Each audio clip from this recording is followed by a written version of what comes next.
This next video coming up is my very first interview. It was at the Luminaria downtown in 2009, and it was with San Antonio artist Jose Esquivel. I was so nervous, and my body got real hot because a group of people gathered around us during this interview, and I just totally went blank. Also in this interview, we talk about building a wall between Mexico. Stay tuned.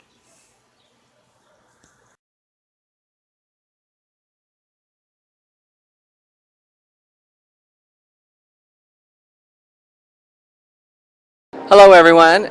I'm here with San Antonio artist Jose Esquivel. Hello, Jose. Hi, how are you? Can you tell us something about this painting? Yes, this is my grandmother. My grandmother's name was Elenita Cruz, and she spent most of her time praying, fighting the devil. She felt like it was very important to be connected to a spiritual life. So every day, every morning, she would have this holy water and go around the room, telling the devil to get out of the house. So when I started doing the portrait, I wanted to do a narrative that would incorporate more of what she was about. So this is why I have El Niño de Atoche, El Sagrado Corazón, which she always used to as part of this struggle she had. Yes. And she always said that the devil comes out of places that you can't even imagine. So I have the devil coming out of this rose. She collected buttons, so I incorporated those. And back here in the background is the Cerro de la Silla, because What is that? What she, does that she mean? came from Monterrey. Monterrey, Cerro de la Mexico? Silla, yes. Uh-huh. So it's a portrait that goes beyond just having her face. It also tells a little story about who she was and what she was So about. it tells you what her beliefs were and stuff? Correct. I like this picture. It's very nice. Thank you. We're going to come over here to this other photo, and you can tell us something about this photo, this picture. All right. Jose, can you tell us what this painting represents? This painting was for an exhibition that I participated in. It was at Centro Cultural Aztlán. The theme of the show was Soy legal y no criminal. What does that mean in English? I am an illegal, not a criminal. So what I did is create this mechanical hand, this industrial hand. And if you will notice, it transforms itself. It's a human hand that transforms itself into a high-tech hand. Is it supposed to represent like a flag? It's a Mexican flag. Because I noticed Yeah. the colors. Right. And then it has the little, what is that called? Well, it's La Águila and the serpent, that's part of the Mexican flag. Yes. But it's the Mexican worker, for instance. It really, I think, points out more to the Mexican worker as being, he's an illegal and not a criminal. Yes. A lot of them that are being now detained are charged with a crime, and this is what, it's a political statement, basically. And that we have these people that come here to work. There are machines, and so this is why I incorporated all of this, industrial-looking parts. Can I ask, what do you think of the government building the fences along the border lines? I don't think they make any sense. I think that the only thing that it does is on a bigger plane. It's not a good thing for America to be a country of immigrants, and then to try and block off certain immigrants that are coming here to work. Yeah. See, I don't think there's anything wrong them coming over, just as long as they're not causing any trouble or anything. If they're putting monies into the economy, I think that should be good. Yeah, it's a complex issue, okay, and I know that there's some laws that need to be looked at, but I think that the laws need to be worked out to where these people are not are not charged with a crime because they come to work. A lot of them come here because they even leave their families. They come here to make a living and to contribute not only to this economy, but it's I think something that is their immigration laws need to be overhauled. You know what I don't understand? How when Reagan was in office, here we were saying Gorbachev tear down that wall, and then here we are building up, building a fence, through the Right. borders. Isn't that hypocritical of the Well, United States almost? it doesn't make any sense. I mean, building walls, especially in Mexico. Yeah. Mexico is a country that has been our neighbor, and all of us that, you know, my dad was born over there, and he spent all his life here. He became an American citizen, but he contributed to this economy, and I still have relatives in Mexico. It is difficult for some of us that are Mexican American. Yes. It's conflicting inside of you. You know, it's difficult to view this thing as a thing that is all right. You know. Well, thank you for having us, and I hope you enjoy the second Luminaris for you. Right? This is your second My Luminaris. second one. Yes. Thank you for having us. Thank you.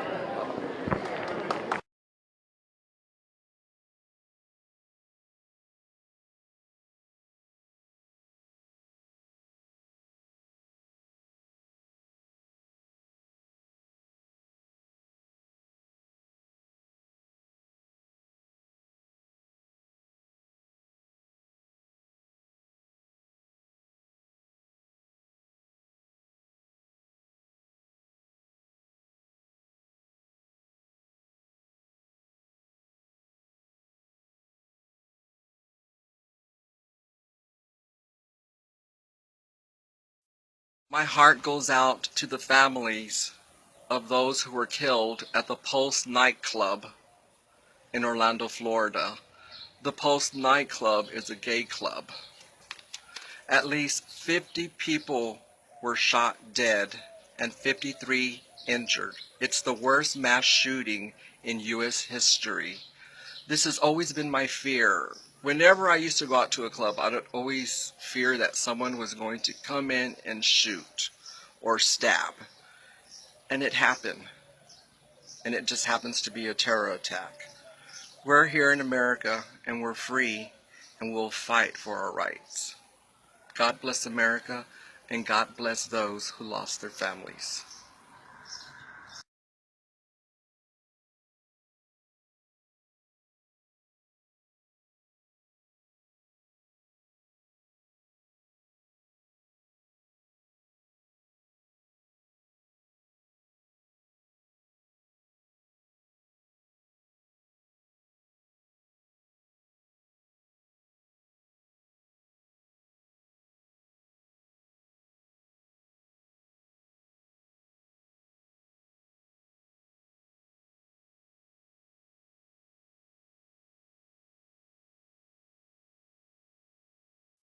Check out my bug zapper.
How cool is this?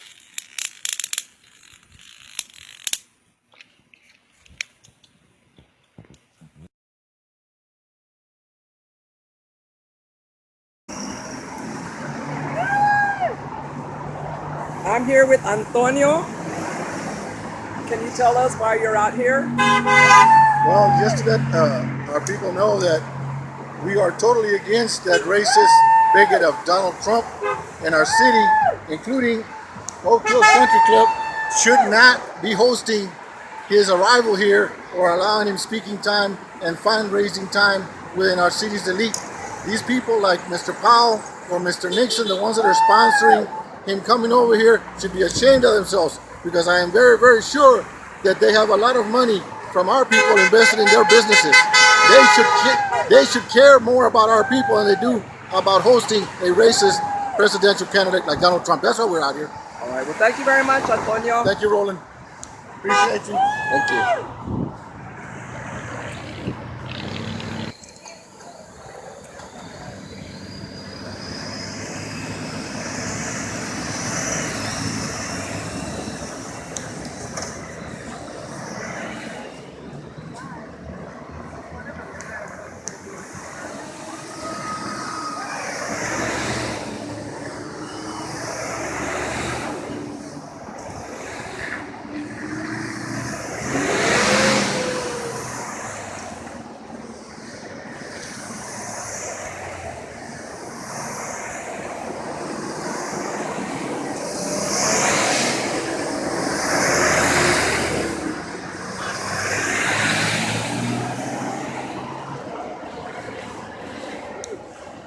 I'm here at my friend Arthur's house, and he has a taser, and he wants to see how it feels. So, let's get ready. Hold on. Since I am gifted with more cushion in the pushing, we're going to see what happens. So, tase me. Don't tase me, bro. Look. You're going to have to, hit me. Ready? Oh. Oh, it burns. You know what it feels like? What? A cold. You gonna try it again? Give me a few minutes. I'll give you a second try, but it feels like a charcoal. Really? And it's touching me, and I'm like, oh. Oh.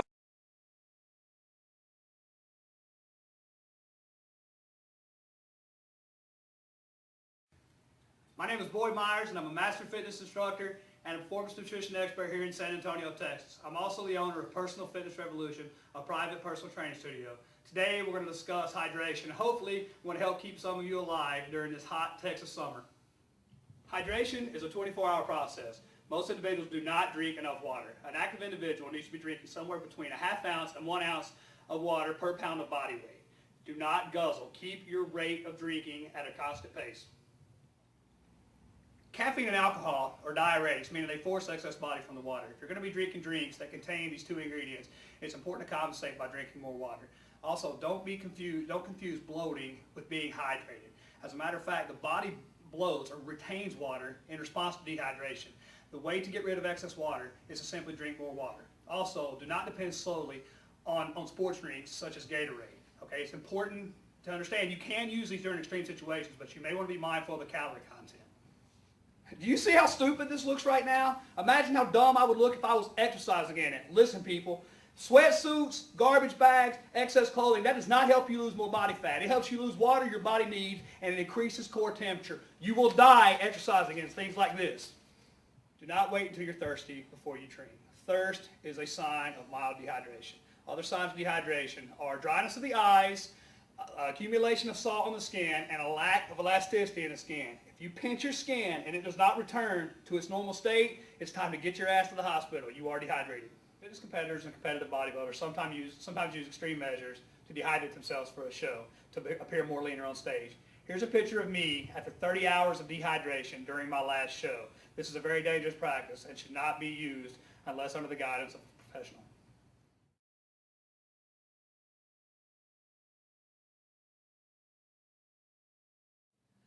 Of course, the best drink for hydration is simple water. If you go to my blog right now, personaltrainerinsanantonio.com, and search for water quality, you'll find a list of the best bottled water brands by pH and electrolyte content. The body is more than 70% water. Reductions in that can lead to decrease in performance, sickness, and even death. My name is Boyd Myers, and I'm a Master Fitness Instructor and Performance Nutrition Expert here in San Antonio. Remember, consult your doctor before partaking in any exercise program.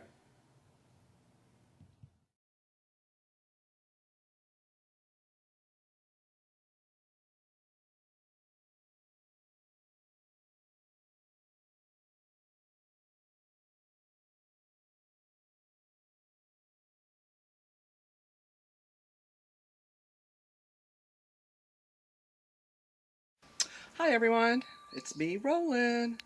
I've been watching the politics all week on TV, and the Republicans are a joke.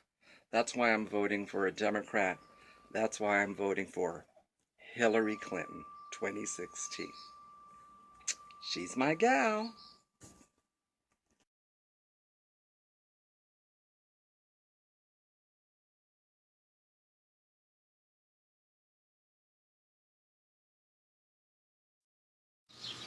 We received the new green trash can today.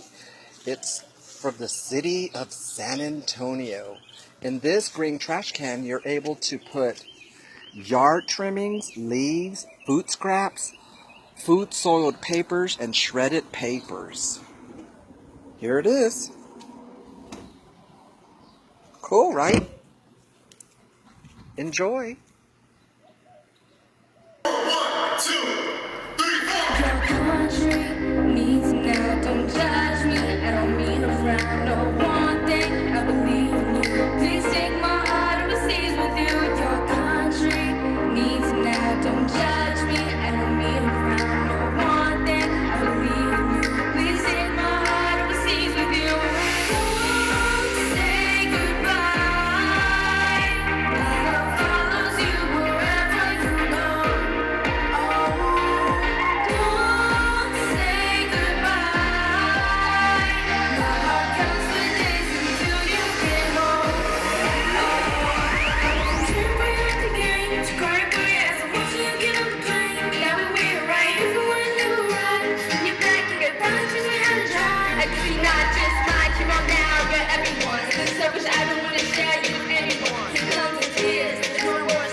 Sorry, gotta go. Hey, your number one fan, gonna miss all your shows. Since day one, I was in the front row, and believe me, I can see how you grow.